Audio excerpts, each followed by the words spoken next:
नमस्कार। व्यक्ति विषय र विशेषको आजको श्रृङ्खलामा यहाँहरूलाई हार्दिक स्वागत छ। आदरणीय दर्शकवृन्द, आजका हाम्रा अतिथि हुनुहुन्छ नेपाल कम्युनिस्ट पार्टीका नेता देव प्रसाद गुरुङ, देव गुरुङ। यदि उहाँसँग तपाईहरुको पनि केही जिज्ञासा छ भने राख्न सक्नुहुन्छ र हामी यो प्रत्यक्ष कुराकानी गरिरहँदा तपाईका जिज्ञासा, तपाईका प्रश्नहरू छन् भने कृपया 9851060233 मा मेसेज गर्न सक्नुहुन्छ। अब हामी कुराकानी गर्छौं नेपाल कम्युनिस्ट पार्टीका नेता एवं प्रमुख सचेतक देव गुरुङसँग। यो सचेतकको विषय पनि विवादमा छ, त्यसैले उहाँबाटै हामी यो विषयमा प्रवेश गर्छौं। स्वागत छ नेताजी। धन्यवाद। मैले सुरुमै अब तपाईलाई प्रमुख सचेतक भन्ने कि विशाल भट्टराईलाई भन्ने कि भन्ने जुन अन्योलता छ नि, त्यहाँबाट सुरु गरौँ न। प्रधानमन्त्रीज्यूले पौष 5 गते संसद विघटन गरिसकेपछि उहाँले संसदीय दल पनि एक प्रकारले विघटन भएको अवस्था हो। किन संसद नचाहेपछि संसदीय दल चाहिने कुरो भएन। त्यस कारणले गर्दाखेरि चाहिँ पार्टीले के निर्णय गर्यो भन्दाखेरि यो पार्टीको घोषित नीतिभन्दा विपरीत ढङ्गले चाहिँ संसद भङ्ग गर्ने, संविधानलाई ड्यामेज गराउँदै लैजाने, लोकतान्त्रिक गणतन्त्रलाई समाप्त गर्ने खालको चाहिँ ट्रेन्ड देखिएको हुनाले पार्टी अध्यक्षबाट पनि हटाउने, संसदीय दलको नेताबाट पनि हटाउने भनेर चाहिँ पार्टीले निर्णय गरिसकेको अवस्था हो र त्यो निर्णय गरेर निर्वाचन आयोगलाई जानकारी गराइसकेको छ।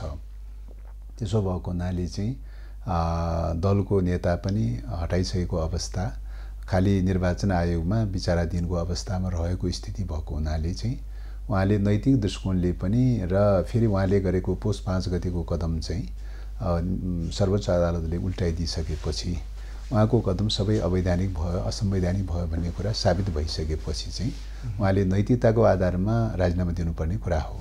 तर राजीनामा नदिइकन चाहिँ संसदको बारेमा, संसदीय दलको बारेमा जो निर्णय गरिरहनु भएको छ त्यो हदै स्तरको अनैतिक खालको काम हो। त्यसो भएको हुनाले उहाँको निर्णय चाहिँ भ्यालिड हुने विषय होइन। फेरि एउटा अन्योलता के भने संसद पुनर्स्थापना भइसकेपछि संसद 5 गते पछाडिकै अवस्थामा फर्कियो र नेता, नेकपाको संसदीय दलको नेता प्रधानमन्त्री ओली नै हुनुहुन्छ र संसदीय दलको नेताले प्रमुख सचेतक हटाउन सक्छ भनिन्छ नि। अब यस्तो हो, तपाईको यो के त भन्दाखेरि हो, उहाँको कदम त 5 गतेको कदम हो नि, पौष 5 गतेको कदम हो नि।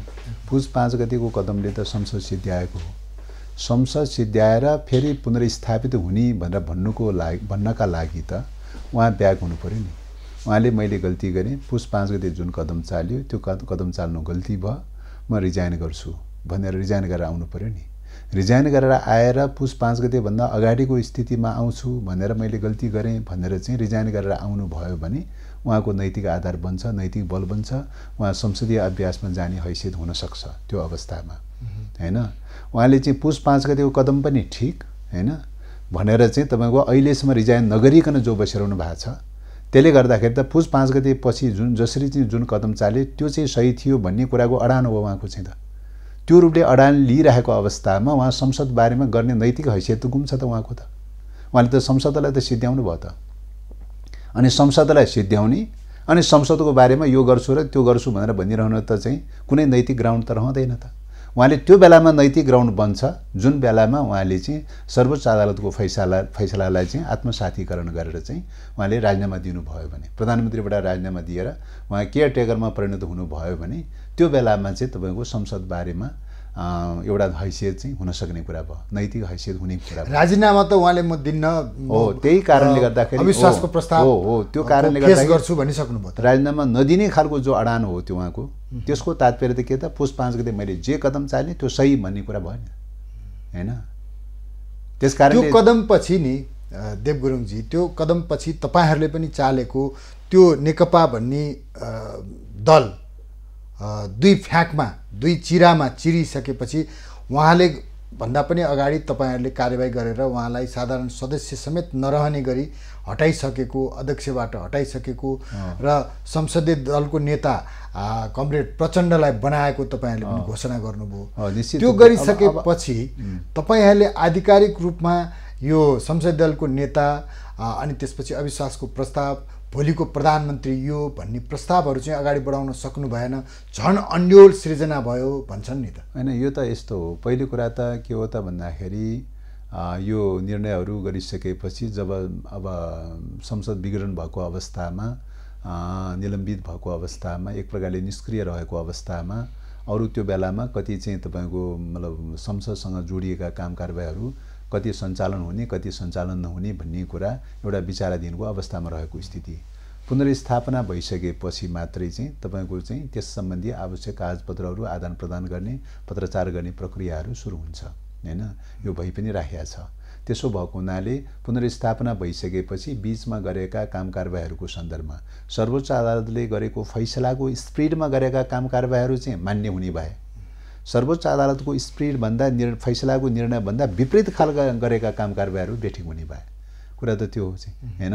त्यस कारणले गर्दाखेरि हामीले जे गरेका थियौँ संसद भङ्ग गर्नु बेठिक हो हैन, संसद भङ्ग गर्नु बेठिक हो, असंवैधानिक कदम हो। त्यसकारणले असंवैधानिक कदम भएको हुनाले चाहिँ यो दल नेताको हैसियत रहँदैन, संसद भङ्ग गर्ने, दललाई भङ्ग गर्ने यो के अरे हैसियत रहँदैन भनेर चाहिँ पार्टीले कारबाही गर्ने कुरा, प्रक्रिया लिने कुरा स्वाभाविक प्रक्रिया हो हैन। त्यो कुरा चाहिँ तपाईको पहिलो कुरा त संसदीय दल र माओ पार्टीको बीचमा त फेरि चाहिँ एक आपसमा कोरिलेटेड छ चाहिँ। मेन कुरा त माओ पार्टीले निर्णय गर्ने, माओ पार्टीको विधानअनुसार निर्णय हुने कुरा हो चाहिँ। त्यसो भएको हुनाले माओ पार्टीको सन्दर्भमा निर्वाचन आयोगमा यो भएको निर्णयको बारेमा जानकारी अपडेट गरिसकेका छ हैन। संसद एक प्रकारले विघटन गरेको अवस्था भए हुनाले चाहिँ अब त्यहाँ त निष्क्रिय रूपमा रहेको अवस्था भए हुनाले त्यहाँको पत्रचारको महत्त्व कति हुन्छ हुँदैन भन्ने कुरा त विचारणीय अवस्था छ। दल सम्बन्धी विषय त टोटली चाहिँ फेरि चाहिँ तपाईको राजनीतिक दल सम्बन्धी विषय त राजनीतिक के अरे निर्वाचन आयोगले हेरिरहेको अवस्था भयो। त्यसो भएको हुनाले चाहिँ हामीले पत्रचार चाहिँ निर्वाचन आयोगमा गरेका छौँ हैन। निर्वाचन आयोगले के भन्यो त भन्दाखेरि चाहिँ पुरानो विधान जे पेश गरेको छ त्यही हो भनेर भन्यो। ओलीजीले बीचमा संशोधन गर्नुभएको छ त्यो चाहिँ इनभ्यालिड गर्यो हैन। र अर्को कुरा केन्द्रीय समिति चाहिँ पुरानो चाहिँ 441 जना केन्द्रीय समिति जे पेश भएको छ त्यही हो भनेर भन्यो। अब ओलीजीले के अरे 1501 चाहिँ बनाउनु भएको थियो चाहिँ केन्द्रीय समिति विस्तार गरेर, त्यो चाहिँ इनभ्यालिड गरेको चाहिँ छ। अब निर्णय गर्ने कुरा निर्वाचन आयोगले 441 जनाको चाहिँ बेसमा टिकेर निर्णय गर्नुपर्ने कुरा हो। उहाँले चाहिँ निर्वाचन आयोगले जति छिटो निर्णय गर्यो त्यसले चाहिँ उता संसदीय दलमा पनि त्यो सहज प्रक्रियाबाट जान्छ।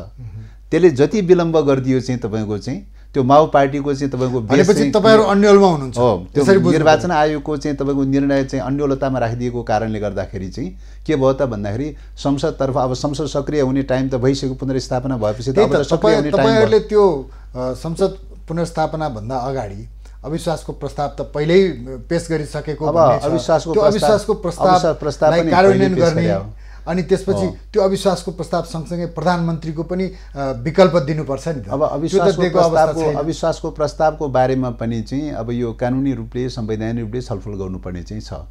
अब सदन विघटन भएको अवस्थामा त्यो बीचमा गरिएका काम कारबाहीहरू अथवा पत्रचारहरू अथवा प्रस्तावहरू चाहिँ के अरे जीवित रहन्छ कि निष्क्रिय हुन्छ भन्ने कुरा चाहिँ तपाईको सभामुखले निर्णय गर्नुपर्छ हैन। सभामुखले निर्णय गर्नुपर्छ। त्यस कारणले गर्दाखेरि त्यो चाहिँ अब क्रियाशील रूपमा अगाडि बढाउने कि या चाहिँ त्यसलाई निष्क्रिय गराउने भन्ने कुरा चाहिँ सभामुखमा निर्भर रहन्छ।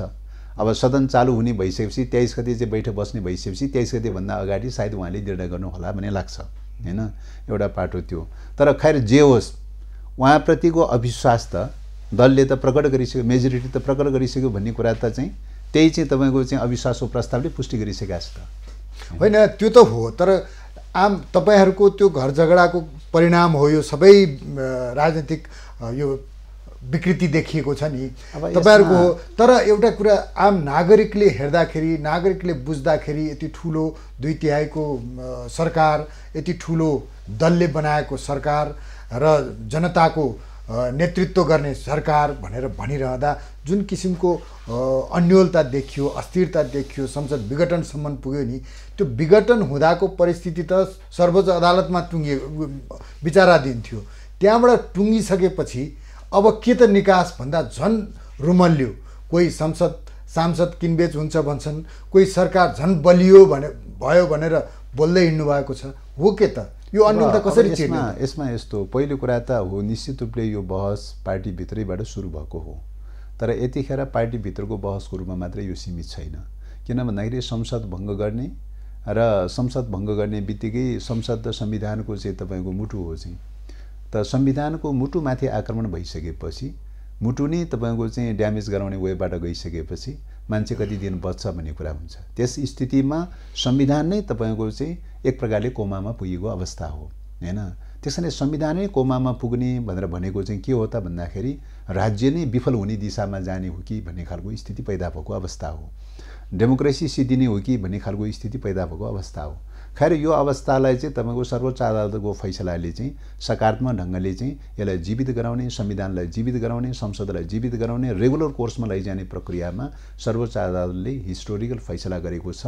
त्यो स्वागतयोग्य फैसला भएको छ। अब त्यति गरेर मात्रै पुग्दैन चाहिँ, अरू दुईटा कुराहरू चाहिँ अझै पनि बाँकी छ। संविधानलाई सुचारू रूपले लानलाई, सदनलाई सुचारू रूपले लानका लागि दुईटा कुरा गर्न बाँकी छ। पहिलो कुरा के गर्नुपर्छ त भन्दाखेरि सरकारको नेतृत्व गरिरहेको चाहिँ, सरकारको नेतृत्व गरिरहेको प्रधानमन्त्रीले चाहिँ तपाईँको चाहिँ के अरे पुस 5 गते चालेको कदम के अरे सर्वोच्च अदालतले इनभ्यालिड गरिसकेपछि, अस्वीकार गरिसकेपछि, गैर कानुनी भन्ने कुरा ठहर गरिसकेपछि उहाँले चाहिँ सर्वोच्च अदालतको फैसलालाई पक्रिने कि पुस 5 गतेको कदमलाई पक्रिने भन्ने दुईटा बाटो हो। पुस 5 गतेको कदमलाई पक्राउनु भयो भने चाहिँ उहाँले चाहिँ राजीनामा दिनुहुन्न हैन, र संविधानमाथि खड्को भइरहन्छ, संसदमाथि खड्को भइरहन्छ। किन पुस 5 गतेको कदम भनेको त एक प्रकारले संविधानको विरुद्धमा कु गरेको चाहिँ कदम हो चाहिँ, कु गरेको कदम चाहिँ को पक्षमा लिइरहनु भयो भने चाहिँ उहाँ राजीनामा दिनुहुन्न। राजीनामा नदिएको अवस्थामा संसदमाथि खतरा भइरहन्छ, संविधानमाथि खतरा भइरहन्छ। यदि सर्वोच्च अदालतको फैसलालाई फलो गर्नुभयो भने उहाँ राजीनामा दिएर केयरटेकरमा परिणत हुन्छ। केयरटेकरमा परिणत हुने भनेर भनेको सर्वोच्च अदालतको फैसलालाई कदर र सम्मान गरेर चाहिँ त्यही प्रक्रियाअनुसार अगाडि बढ्छु भन्ने कुराको प्रतिबद्धता हो। त्यस कारणले गर्दा यो दुईटा बाटो कुन लाग्नुहुन्छ भन्ने कुरा प्रधानमन्त्रीको कुरा हो। जबसम्म उहाँले चाहिँ राजीनामा दिन भनिसक्नु हो, जबसम्म उहाँले राजीनामा दिनुहुन्न तबसम्म उहाँ पुस 5 गतेको कदमको पक्षमा हुनुहुन्छ। पुस 5 गतेको कदमको पक्षमा रहिरहँदासम्म चाहिँ तपाईँ के हुन्छ त सदनमाथि खड्को भइरहन्छ। कुनै पनि बेलामा संसद फेरि भङ्ग गर्न सक्नुहुन्छ उहाँले, कुनै पनि बेलामा संविधानका अङ्गहरूलाई ड्यामेज गराउँदै लैजान सक्नुहुन्छ। संविधान यो अहिलेको सर्वोच्चको फैसलाले त अब यो धारा 76 को 7 बाहेक कहीँ कतै पनि विघटन गर्ने प्रावधान रहेन भन्ने कुरा आएको छ। निश्चित रूपले मतलब सर्वोच्च अदालतले धारा 76 को चाहिँ विभिन्न उपदफाहरूको बारेमा टाइटली व्याख्या गरेको छ हैन, भङ्ग गर्न नपाउने खालको चाहिँ टाइटली व्याख्या गरेको त छ। तर उहाँ चाहिँ संविधान नमानेर संविधानलाई उल्लङ्घन गर्दै जाने प्रकारको ट्रेन्ड भएपछि र त्यो चाहिँ सरकारको नेतृत्वमा भएपछि यो संविधान र उहाँको ट्रेन्ड टेन्डेन्सी, ओलीजीको ट्रेन्ड टेन्डेन्सीको बीचमा त पूर्व र पश्चिम फर्क, आगो र पानी जस्तो भयो। अनि त्यसमा त्यो आगो र पानी नियन्त्रण गर्ने त तपाईहरुसँग पनि त बहुमत छ, हामीसँग बहुमत छ भनेर तपाईहरु निर्वाचन आयोगसम्म पुगिसक्नु भएको छ। अब दोस्रो कुरा निर्णय गर्ने के अरे अथोरिटी कहाँ केन्द्रित छ त भन्दाखेरि सर्वोच्च अदालतमा चाहिँ छ। सर्वोच्च अदालतले त्यहाँ परेका विवादहरूको बारेमा, त्यहाँ परेका निवेदनहरूको बारेमा के अरे सर्वोच्च अदालत निर्वाचन आयोगले त्यहाँ परेका विवादहरूको बारेमा इन टाइममै कानुन अनुसार, संविधान अनुसार, विधि अनुसार फैसला गरिदियो भने दलीय सिस्टम सहज बनेर जान्छ हैन। टाइममा फैसला गरिदिएन, निर्णय गरिदिएन, अड्काए डेडलक गराइदियो भने के हुन्छ त दलीय सिस्टमलाई प्रभावित हुन्छ। दलीय सिस्टम प्रभावित हुने भनेको के हो त संसद प्रभावित हुने हो। संसद प्रभावित हुने भनेको के हो त प्रकारान्त रूपले संविधानमाथि आँच पुग्ने कुरा हो। त्यसकारणले संवैधानिक अङ्गहरूले पनि के गर्नुपर्छ भन्दाखेरि संविधानको सर्वोच्चतालाई अक्षरश पालना गर्नुपर्छ, संविधान कानुन नियमको के अरे आदेशलाई अक्षरश पालना गर्नुपर्छ र त्योभन्दा बाहिर चाहिँ संवैधानिक अङ्गहरू जान थाल्यो भने के हुन्छ त भन्दाखेरि फेरि अर्को सङ्कट निम्तिन्छ। त्यसो भएको हुनाले अहिलेको सङ्कट समाधानको लागि दुईटा बाटो चाहिँ खुल्न जरुरी छ। एउटा प्रधानमन्त्रीले राजीनामा दिन जरुरी छ, दोस्रो कुरा निर्वाचन आयोगले इन टाइममै तपाईँको चाहिँ के त भन्दाखेरि दल सम्बन्धी ऐन जो छ त्यो दल सम्बन्धी ऐनमा टेकेर चाहिँ इन टाइममा फैसला गर्नुपर्छ। यो दुईटा चाहिँ तपाईँको सहज ढङ्गले गयो भने चाहिँ सदन सहज ढङ्गले जान्छ, संविधान सहज ढङ्गले चाहिँ जान्छ, अगाडि बढ्छ।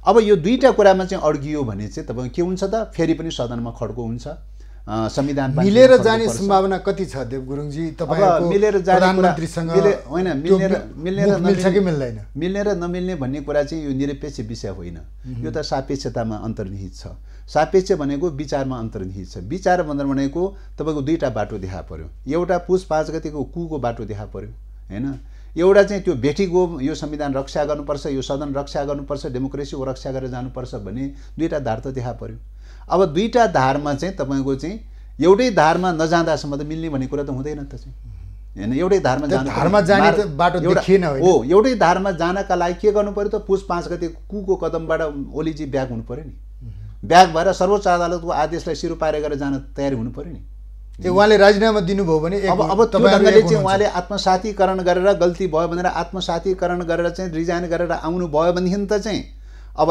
धार सोझिने प्रक्रियामा गयो भनेदेखि त चाहिँ वार्ता हुन्छ कुराकानी हुन्छ छलफल हुन्छ हैन वे एउटै वेमा चाहिँ जाने भयो भनेदेखि त केको लागि विवाद गर्ने भन्ने कुरा क्वेसन आउँछ हैन त्यसैले जब अहिले त ट्र्याक चाहिँ तपाईँ पूर्व र पश्चिम फर्किया छ पुस 5 गतेको कदम र अब चाहिँ सर्वोच्च अदालतले चाहिँ तपाईको फागुन 11 गते गरेको चाहिँ कदम चाहिँ फैसला त ठिक अपोजिट पूर्व र पश्चिम फर्केको बाटो भयो नि हैन कुन बाटो हिँड्ने अनि तपाईहरु यो सरकार कुरा चाहिँ क्लियर नगरिकन हुँदैन प्रतिपक्षी दलहरुको नेतृत्व खोज्दै किन हिँड्नु भएको अब यसमा होइन दलका नेताहरुको बीचमा राजनीति गर्ने पार्टीका नेताहरुको बीचमा भेटघाटै हुँदैन भनेर भन्न मिल्दैन भेटघाट हुँदैमा चाहिँ तपाईको के खोज्यो के खोजेन भन्ने कुरा चाहिँ भन्दै देखिन्छ नि बाहिर आउँछ हैन कुरा त के हो त भन्दाखेरि चाहिँ पहिलो कुरा त प्रधानमन्त्रीले राजीनामा नदिँदासम्म विकल्प सरकारको चाहिँ परिकल्पना गर्न सकिँदैन चाहिँ हैन उहाँले राजीनामा नदिँदासम्म विकल्प सरकारको सम्भावना रहँदैन चाहिँ हैन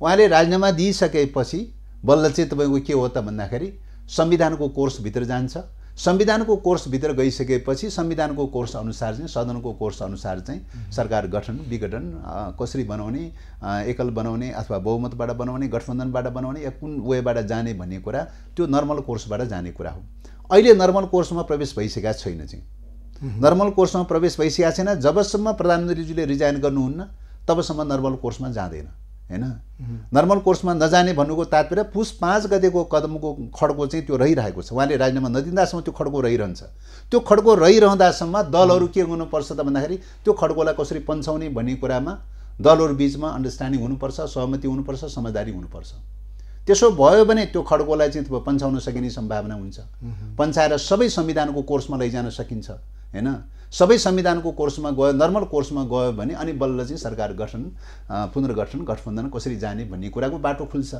अनि अर्को एउटा अलिकति अन्यल भएको मलाई आफैलाई अलि प्रश्न नभएको कुरो के भने संसदमा राजनीतिक दलहरुले व्हिप लगाउँछन् नि अब तपाईहरुको 23 गते त संसद बस्दै छ त्यसपछि संसदीय दलको नेता प्रधानमन्त्री ओली स्वयं हुनुहुन्छ अहिलेसम्म तपाईहरुको पार्टी पनि सिंगै एक ढिक्का छ एउटै छ नेकपा भनेदेखि त्यहाँ व्हिप जारी हुन सक्छ त्यो व्हिप उल्लङ्घन गर्दा संसद बन्दै पनि जान सक्छ यस्ता अन्यलताहरू चाहिँ कसरी चिर्ने त कसरी स्पष्ट हुने को बारेमा व्हिपको प्रश्न दलीय सिस्टमसँग जोडिया छ दलीय सिस्टमको बारेमा मैले अघि नै भने हैन माओ पार्टीको बारेमा तपाईको निर्वाचन आयोगले टुङ्गो लगाएको छैन निर्वाचन आयोगले टुङ्गो लगाइसकेपछि वैधताको चाहिँ प्रश्न चाहिँ टुङ्गो लगाइसकेपछि सदनतर्फ टुङ्गो लाग्छ हैन सदनतर्फ टुङ्गो लाग्छ सदनतर्फ टुङ्गो लगाइसकेपछि पार्टीहरुको पोजिसनको वैधताको पोजिसनको बारेमा सदनले पनि तपाईँ सभामुखले पनि एउटा कुरा चाहिँ एक्सेप्ट गरिसकेपछि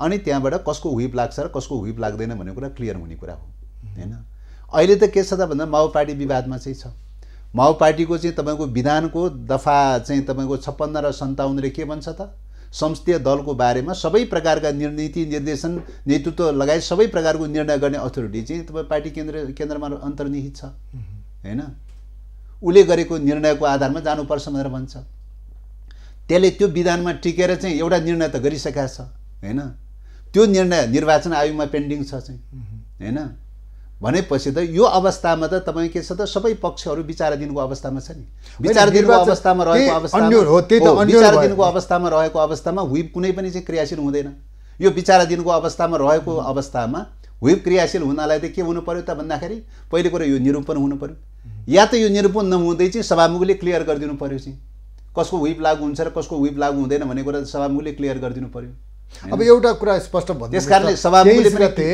23 गते संसद सुचारू भएपछि, संसद बसेपछि तपाईहरुले प्रधानमन्त्रीले राजीनामा दिनु भएन भने प्रधानमन्त्री विरुद्ध तपाईहरु अविश्वासको प्रस्ताव लिएर जानुहुन्छ कि जानुहुन्न? अब अविश्वासको प्रस्तावको बारेमा त्यही त मैले भने, पहिलो कुरा त पुरानो जो अविश्वासको प्रस्ताव जो छ हैन, त्यसलाई के गर्ने भन्ने कुराको बारेमा चाहिँ अब त्यसलाई क्रियाशील गराउने कि या नगर्ने भन्ने कुराको अथोरिटी सभामुखमा अन्तर्निहित छ।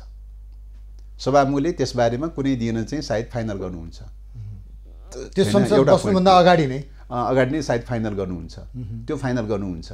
दोस्रो कुरा चाहिँ तपाईको चाहिँ के त भन्दाखेरि अरु चाहिँ तपाईको त्यो फाइनल भएको अवस्थामा अरु अविश्वास प्रस्ताव राख्ने नराख्ने के गर्ने भन्ने कुरा दलहरुको कुरा भयो त्यस पछाडीबाट हैन, दलहरुको कुरा भयो। त्यसो भएको हुनाले यसको त विधिको प्रक्रियामा गइसकेपछि त्यही त यहाँ अन्यल भयो के सर्वसाधारणलाई पनि के अन्यल भयो भने प्रधानमन्त्रीले राजीनामा नदिने, यही सरकार निरन्तर रहने, यो सरकार यो पुनर्स्थापनाले अझ बलियो भयो भन्ने कुराहरू नेताहरूले भन्ने, अनि तपाईहरु अविश्वासको प्रस्ताव लिएर जान्छु भनेर पनि भन्न नसक्ने, अनि अविश्वासको प्रस्ताव लगेर पनि त्यो फेल भयो र प्रधानमन्त्रीले त्यसलाई फेस गर्नुभयो, आफ्नो बहुमत प्रष्ट पार्नुभयो भने त सरकार त यही निरन्तर रहने भयो नि होइन र? हैन, अब तपाईको के रे सरकारको ट्रेन भनेको पुस 5 गतेको ट्रेन, पुस 5 गतेको चाहिँ मान्यता हैन। अब सर्वोच्च अदालतले त्यसलाई उल्टाइसकेको चाहिँ छ। वैधानिक रूपले चाहिँ के रे फागुन 11 गतेबाट त चाहिँ संविधानको रक्षा गर्नुपर्छ, त्यो पुस 5 गतेको कदम बेठिक भनेर चाहिँ फैसला गरिसकेको चाहिँ छ। अनि पुस 5 गतेको कदम चाहिँ फैसला चाहिँ तपाईको बेठिक हो भनेर फैसला गरिसक्ने, अनि सरकार चाहिँ बलियो भइरहने।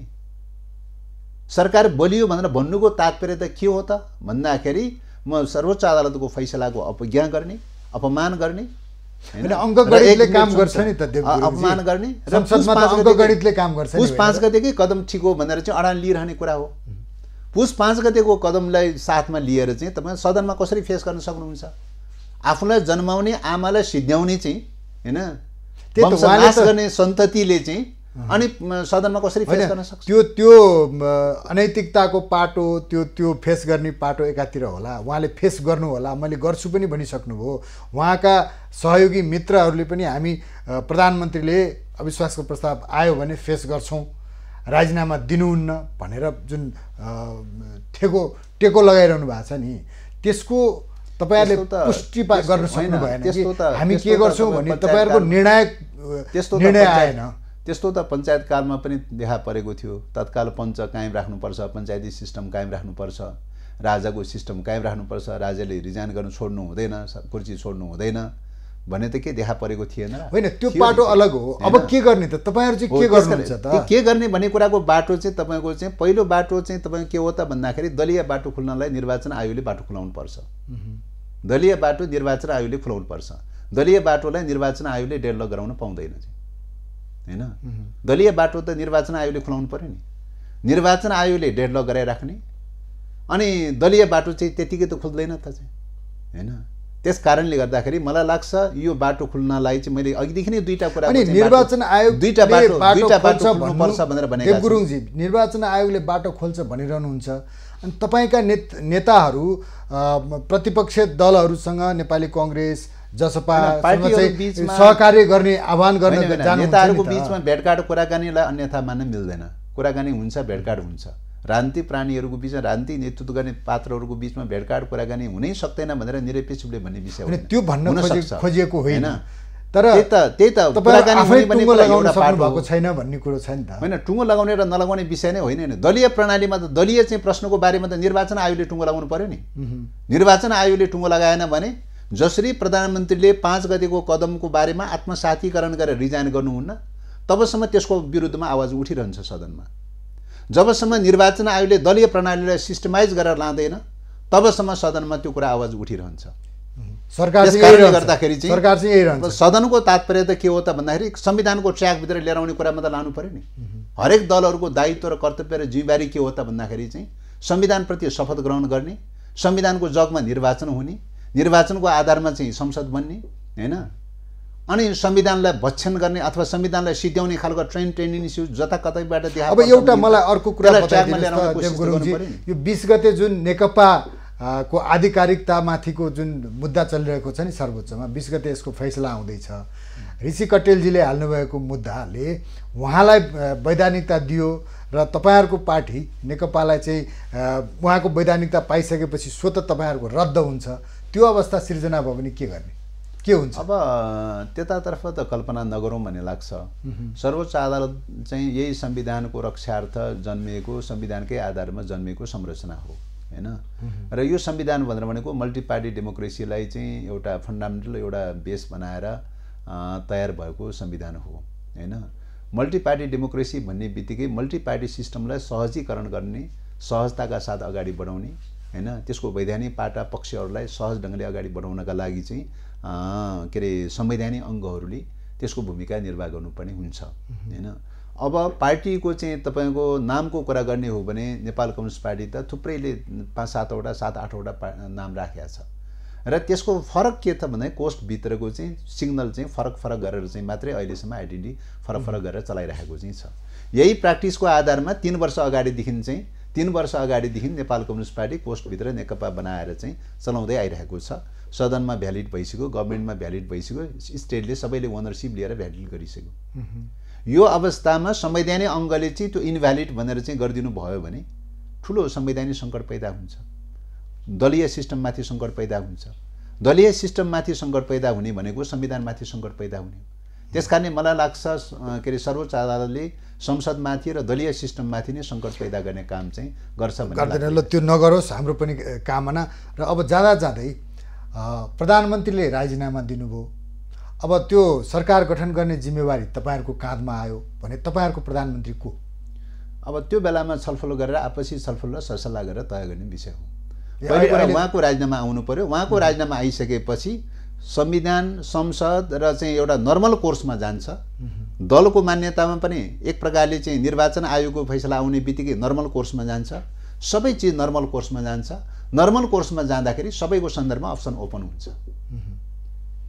तपाईहरु दल भित्रैबाट दिनुहुन्छ कि बाहिरबाट पनि आउने सम्भावना हुन्छ? त्यो त संवाद, छलफल, सरसल्लाह, परामर्शको आधारमा चाहिँ सबै अप्सन ओपन हुन्छ भन्नुको तात्पर्य त नर्मल कोर्समा गइसकेपछि त संविधान त 275 जना के अरे 274 जना सांसदहरू जो हुनुहुन्छ हैन, सबैको लागि अधिकार त खुला छ। फेरि तपाईको नेता, तपाईहरुले बनाएको नेता पुष्पकमल दाहाल प्रचण्ड जो दलको नेता भनेर तपाईहरुले भन्नुभएको छ नि, उहाँले म सरकारको नेतृत्व गर्दिन भनिसक्नु भयो नि त। हैन, त्यो त चाहिँ तपाईको त्यो त सबैलाई स्वतन्त्रता छ त चाहिँ हैन। कसैलाई गर्छु भने स्वतन्त्रता पनि छ, कसैलाई गर्दिन भने स्वतन्त्रता पनि छ। भनेपछि अन्योलता तपाईहरु बीचमै छँदैछ, यथावत रहन्छ। यो सहज प्रक्रियामा मैले अघिदेखि नै निवेदन गरिरहेको छु। संविधान अनुसारको नर्मल कोर्समा गइसकेपछि सदनले सहजै ढङ्गले टुङ्गो लगाउँछ, सहजै ढङ्गले प्रधानमन्त्री दिन्छ हैन। यो सदन प्रधानमन्त्री दिन नसक्ने खालको चाहिँ अवस्थाको होइन, प्रधानमन्त्री दिन्छ, नर्मल कोर्समा जान्छ। र तपाईहरुको यो प्रयास सफल होस् र यो राजनीतिक अन्यल, राजनीतिक किचलो, राजनीतिक जुन अहिले देखिएको परिदृश्य छ नि, यसले एउटा निकास पाओस्, हामी यही चाहन्छौँ। आइदिनु भयो, धेरै धेरै धन्यवाद। हस्, धन्यवाद। आदरणीय दर्शकवृन्द, उहाँ हुनुहुन्थ्यो नेकपाका नेता देव गुरुङ र अहिले नेपाल कम्युनिस्ट पार्टीभित्र देखिएको राजनीतिक किचलोका सन्दर्भमा र त्यसको निकासका सन्दर्भमा हामीले कुराकानी गऱ्यौँ। यहाँहरूले हेरिदिनु भयो, यहाँहरूलाई पनि धन्यवाद। खबरभित्रको खबरका लागि हेर्दै रहनुहोला एभेन्यूज खबर। नमस्कार।